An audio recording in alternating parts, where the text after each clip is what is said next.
Hello.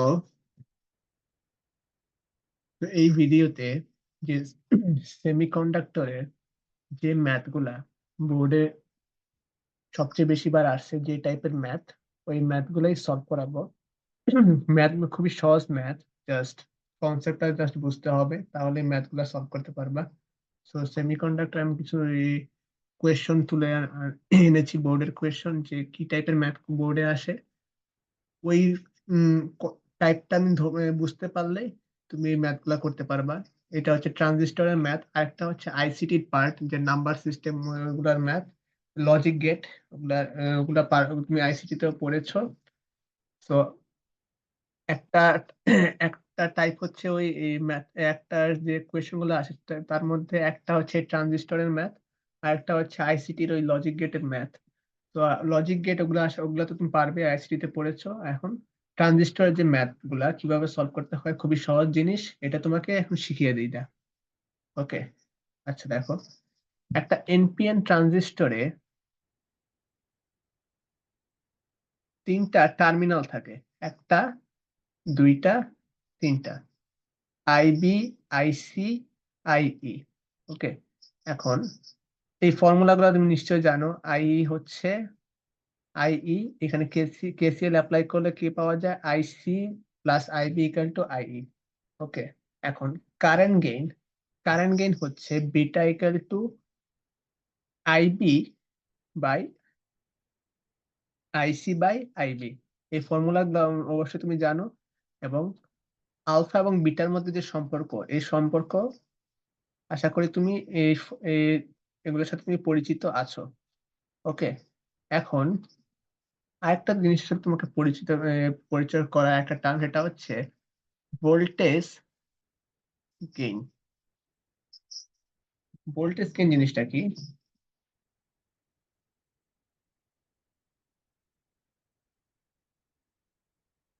Voltage গেইনের Bangla হচ্ছে বিবর্ধন বা এরকম টাইপের, বিবর্ধন, যদি ভুল না করি এরকম। আচ্ছা যাই হোক, ভোল্টেজ গেইন হচ্ছে, মনে করো একটা এনপিএন ট্রানজিস্টরে, একটা ট্রানজিস্টর আমি আঁকলাম এনপিএন।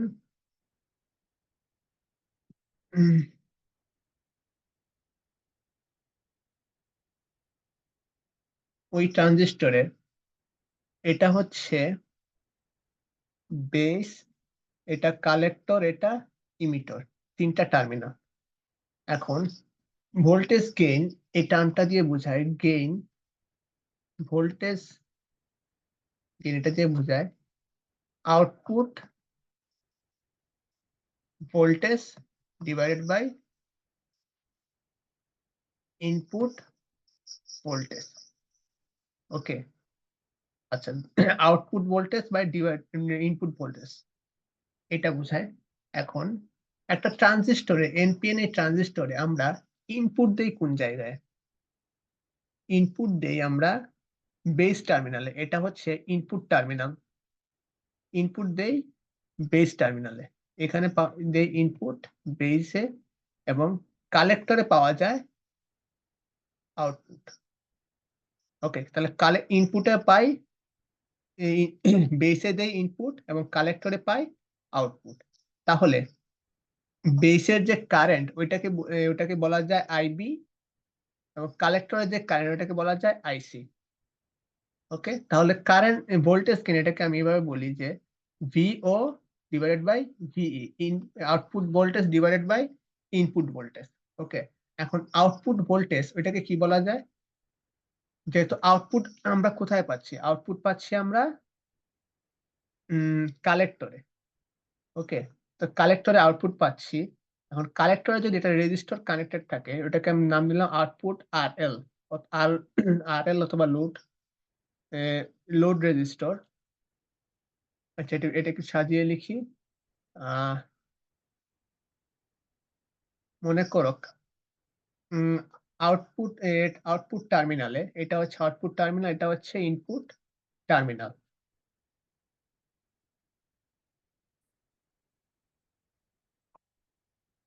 এখন এটা হচ্ছে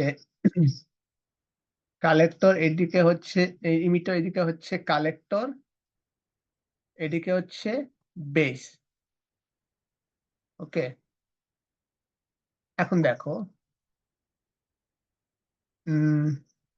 আউটপুট টার্মিনাল হচ্ছে কোন টার্মিনাল? Collector terminal. কালেক্টরের যে এখানে যদি এখন কালেক্টর টার্মিনালের যে রেজিস্ট্যান্স ওইটাকে আমি ধরলাম আর এল, লোড রেজিস্টার অথবা আরসি, যে কোনো একটা নামে ধরো।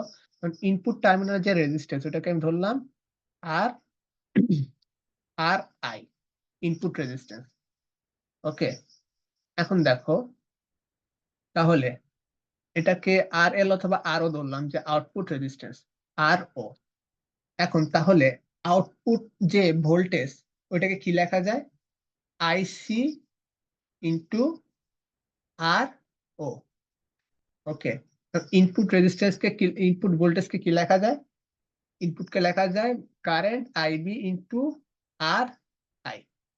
ওকে, আচ্ছা তাহলে ফাইনালি ভোল্টেজ গেইন এটাকে আমি কি বলা যায়?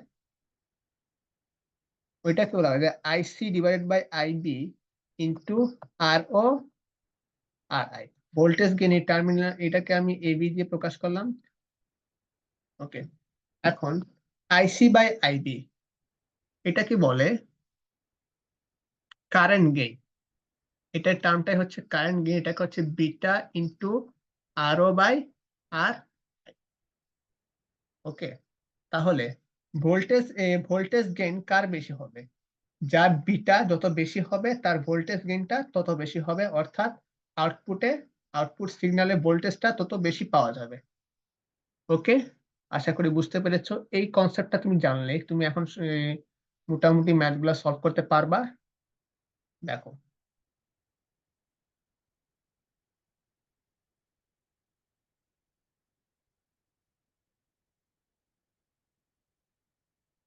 প্রথমে যে ম্যাথ এটা আসি, সেটা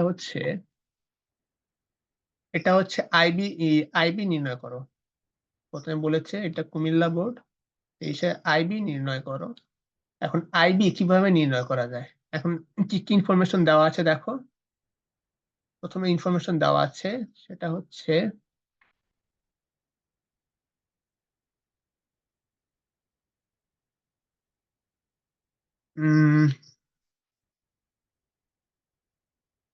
আইবি। আইবি কি দেওয়া আছে?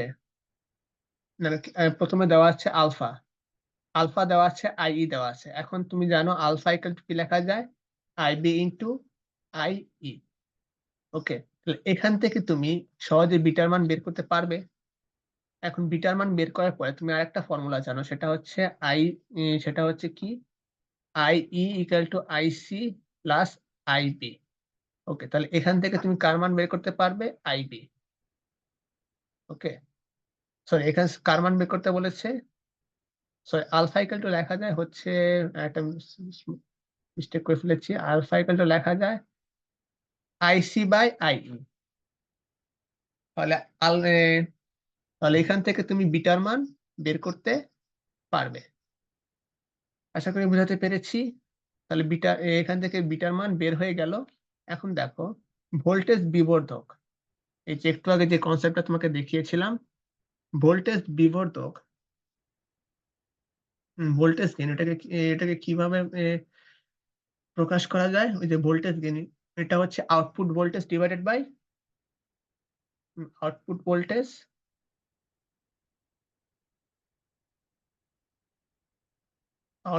Voltage divided by input voltage.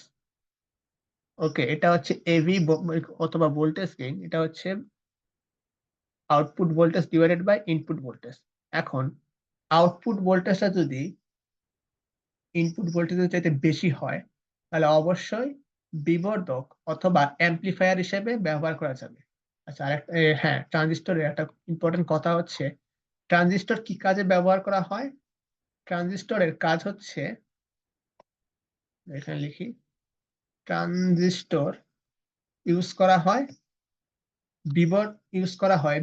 বিবর্ধক বা অ্যাম্পলিফায়ার হিসেবে। অ্যাম্পলিফায়ার কথার অর্থ হচ্ছে আউটপুটের যে সিগন্যাল, আউটপুট সিগন্যালটা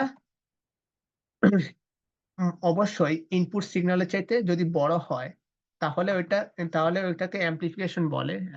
ওই প্রসেসটাকে বলে অ্যাম্প্লিফিকেশন, এবং যার মাধ্যমে অ্যাম্প্লিফিকেশন করা হয়, যে ডিভাইসের মাধ্যমে, সেটাকে বলে অ্যাম্প্লিফায়ার।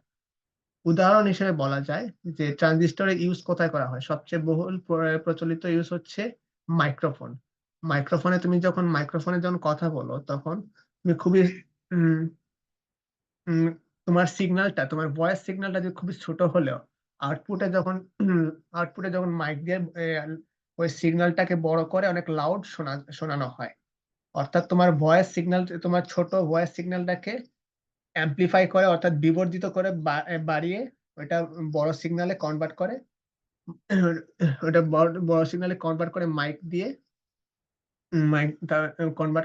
দিয়ে তারপর শোনা যায়। এখানে তাহলে আহ, অবশ্যই তোমার মাইক্রোফোনে যেটা, ওখানে অ্যাম্প্লিফায়ার ট্রানজিস্টর ইউজ করা হয়েছে, ওই ট্রানজিস্টর অ্যাম্প্লিফায়ার হিসেবে কাজ করেছে। তাহলে এখানে এবি হচ্ছে output voltage divided by input voltage. এখন তাহলে একটু আগে তোমাকে যে কনসেপ্টগুলো শিখালাম, যে এই যে জিনিসটা, এটা ইউজ করব, যে আউটপুট ডিভাইডেড বাই ইনপুট। এখন আউটপুটে আউটপুটে হচ্ছে আইসি। আউটপুট কোথায় পাওয়া যায়? আউটপুট হচ্ছে তোমার কালেক্টরে।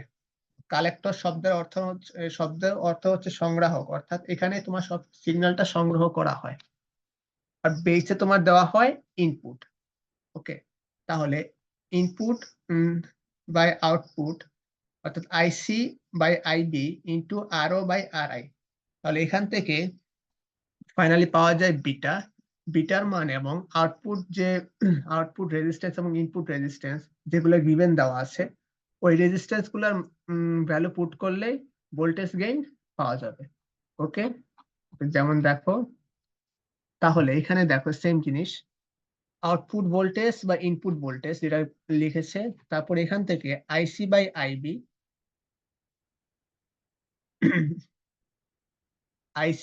এখন বিটার মান কিভাবে বের করা যায়? যে আলফার মান দেওয়া আছে, এখন বিটার মান ওই যে একটা ফর্মুলা যেটা দেওয়া আছে, আলফা বিটা সম্পর্ক, যেটা beta equal to alpha minus one by alpha. এখান থেকে বিটার মান বের করবে।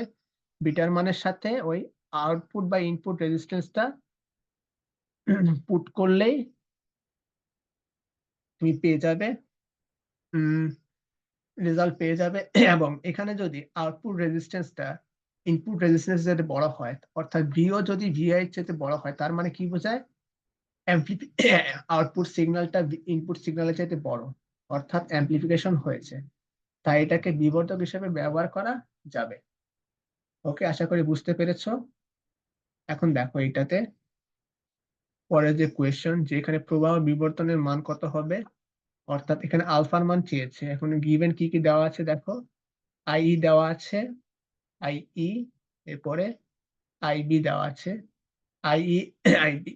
তাহলে এখান থেকে তুমি আইসির মান বের করতে পারবে। আইসি থেকে তুমি তারপরে আলফা মান আইসি বাই আইই এটা বের করতে পারবে। ওকে, এরপরে দেখো, নিঃসারক বাহুর মধ্য দিয়ে কি পরিমাণ তড়িৎ প্রবাহ করলে আউটপুট এত ক্ষমতা পাওয়া যাবে। এই কথাটার অর্থ কি? যে বহির্গামীতে, অর্থাৎ আউটপুটে 5 ওয়াট ক্ষমতা পাওয়া যাবে। এখন আউটপুট সেটা হচ্ছে আই স্কোয়ার ইন্টু আর এল। আর এল হচ্ছে লোড রেজিস্ট্যান্স। এখন আউটপুট সিগন্যাল কোথায় পাওয়া যায়? কালেক্টর টার্মিনালে। কালেক্টরে কালেক্টরের আমরা আইসি এর মান বের করেছি। কালেক্টর দেখো, পি এর মান দেওয়া আছে 5 ওয়াট, আর এল এর মান কোয়েশনে গিভেন আছে। এখান থেকে তুমি আইসি এর মান বের করতে পারবে। ওকে, এখন নিঃসারক বাহু, নিঃসারক বাহু সব অর্থ হচ্ছে ইমিটর। নিঃসারক হচ্ছে ইমিটর। ইমিটর টার্মিনালের তাহলে কারেন্টের মান কি হবে? এখন তুমি আলফার মান তুমি বের করেছো আগে, আলফার মান তোমার বের করা আছে। এখন আলফা ইকুয়াল টু কি জানি, আইসি বাই আইই। এখন তোমার কার মান লাগবে? তোমার লাগবে আইই এর মান। কারণ আইসি এর মান তুমি এখানে পুট করে দাও, আলফার মান তোমার জানা আছে, তো এখান থেকে তুমি আই এর মান পেয়ে যাবে। ওকে, আশা করি এটাও সহজ।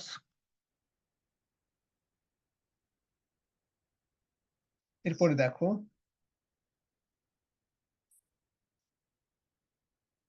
বিবর্তক গুণক বের করো, প্রবাহ বিবর্তক গুণক অর্থাৎ আলফার মান বের করো। ওই একটু আগে আমরা যে প্রসেসে বের করেছি ওইটাই, ফর্মুলা দুইটা ইউজ করলেই পেয়ে যাবে। এরপর দেখো, প্রবাহ বিবর্ধক হিসেবে অর্থাৎ অ্যাম্পলিফায়ার হিসেবে দুইটা ট্রানজিস্টর দেওয়া আছে। এখন কোনটা বেশি উপযোগী, অর্থাৎ কোনটার গেইন বেশি, ভোল্টেজ গেইন বেশি। ওকে,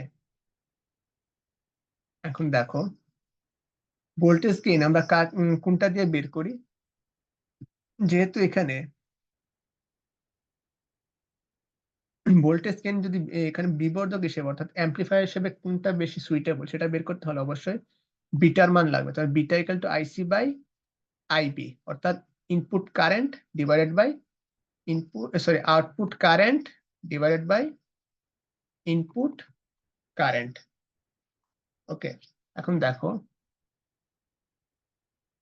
কালেক্টরের প্রবাহ, কালেক্টরের কারেন্ট দেওয়া আছে বেইজের কারেন্ট কি দেওয়া আছে?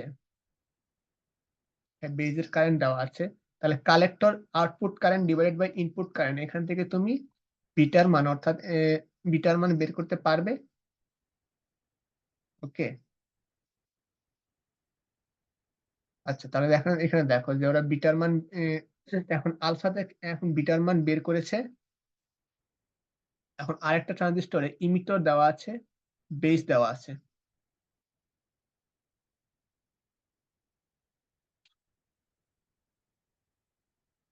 এখন তোমার আর বিটার মানের জন্য আইসি লাগবে, আইবি লাগবে।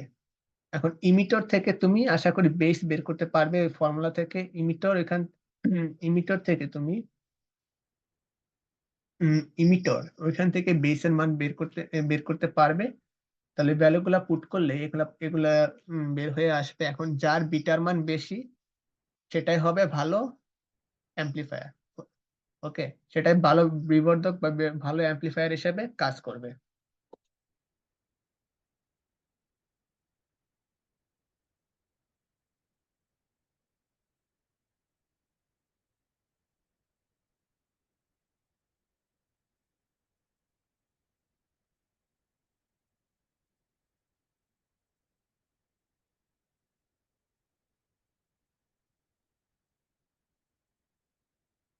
ওকে, আশা করি বুঝতে পেরেছো।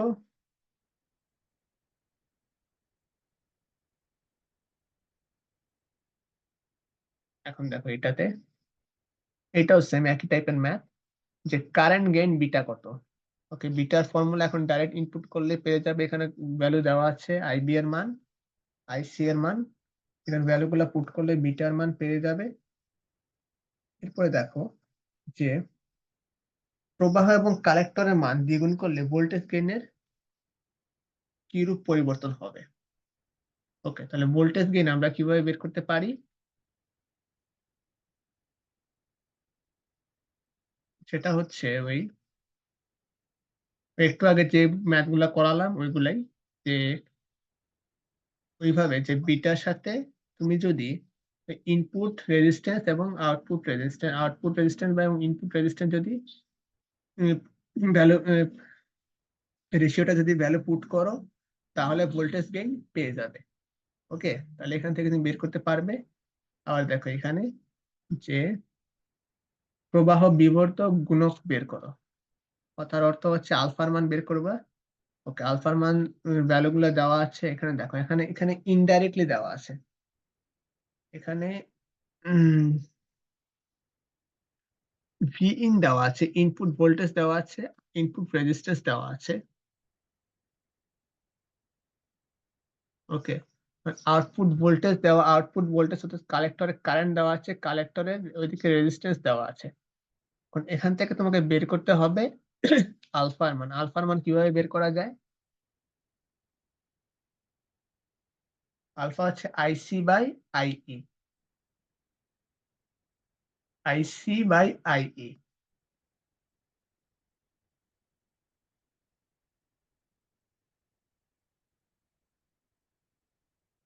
ওকে, এখন দেখো, ভালো করে দেখো যে ইনপুটের ভোল্টেজ দেওয়া আছে ভি ইন, এবং ইনপুটের ভোল্টেজ দেওয়া আছে এবং ইনপুটের রেজিস্ট্যান্স দেওয়া আছে 5 ভোল্টেজ এবং রেজিস্ট্যান্স দেওয়া আছে। এরপরে আউটপুট কারেন্ট দেওয়া আছে এবং আরেক আউটপুটের রেজিস্ট্যান্স দেওয়া আছে। এখন এখান থেকে আলফা ইকুয়াল টু লেখা যায় আইসি বাই আইই। এখন আইসি এর মান দেওয়া আছে 40, কোয়েশ্চনে দেওয়া আছে। এরপরে আই এর মান কিভাবে বের করব? আই এর মান বের করার ওয়ে হচ্ছে যে আইবি, যে আইবি আই আই এর মান বের করার জন্য যেটা করতে হবে সেটা হচ্ছে ওই আমার আইবি এর মান লাগবে। আইবি থেকে আই বের করতে হবে। আইবি এর মান হচ্ছে B input input divided by input voltage into input resistance. এখান থেকে আইবি এর মান বের করতে পারি। এরপরে এখান থেকে IE equal to IC by plus IB, এই ভ্যালুগুলো পুট করলেই চলে আসবে আই এর মান। ওকে, তাহলে এখানে আই এর মান যেটা আসে 44, এগুলো ইনপুট করলে আলফা এর মান চলে আসবে। ওকে, এরপরে কোয়েশ্চেনটা হচ্ছে বিবর্ধক সংকেত পাওয়া সম্ভব কিনা, অর্থাৎ সেম ওই আগের টাইপের কোয়েশ্চেন যে এখানে অ্যাম্পলিফায়ার হিসেবে ইউজ করা যাবে কিনা। তো তুমি যেটা করবা ওই সেম আগের প্রসিজিওরে AB into beta into input output divided by input, বিটার মান তুমি বের করে নিবে। সহজে বিটার মান বের করতে পারলে তুমি কি বলে বিটার মান যদি এখন এবি এর মান যদি গ্রেটার দেন 1, তার মানে কি দাঁড়ায়? Output is greater than input. Output যদি ইনপুটের চাইতে বড় হয় তার মানে অ্যামপ্লিফিকেশন হয়েছে অথবা বিবর্ধিত সংকেত পাওয়া গেছে। ওকে, তাহলে এবি বা ভোল্টেজ গেইনের মান অবশ্যই 1-এর চাইতে বড় হতে হবে, কারণ 1-এর চাইতে যদি বড় না হয় তাহলে আউটপুট ইনপুটের চাইতে বড় হবে না। ওকে, তাহলে আউটপুট যদি ইনপুটের চাইতে বড় হয় তাহলে বিবর্ধিত সংকেত পাওয়া যাবে। ওকে, আশা করি বুঝতে পেরেছো।